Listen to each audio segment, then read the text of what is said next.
Les dispositions contenues dans l'actuel Code général des impôts étant devenues obsolètes, le ministre des Finances et du Budget, Calixte Ganongo, avait dans le cadre de ces réformes pensé à la refonte de ce code et à la rédaction d'un livre de procédure fiscale devant permettre, entre autres au Congo, de remonter son niveau dans le classement Doing Business, d'améliorer les relations entre les contribuables et l'administration et d'apporter la lisibilité à la politique fiscale.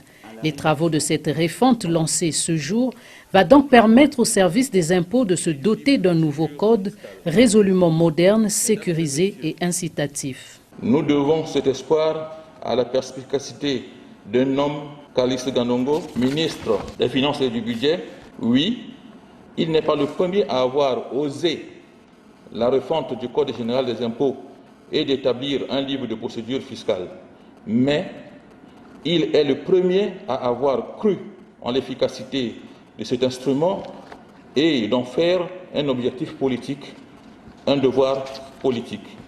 Ce sont les agents des impôts, les cabinets Ernst & Young et GKM qui vont réfléchir sur les nouvelles dispositions du nouveau code. Code qui sera soumis à l'examen de la prochaine loi de finances, a fait savoir le ministre délégué au budget.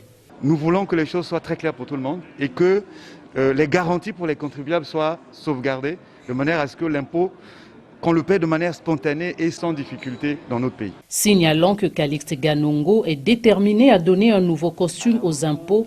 En plus de ce nouveau code en réflexion, les impôts ont été dotés récemment de e-tax, un nouvel outil informatique de gestion automatisée et dématérialisée des impôts et taxes.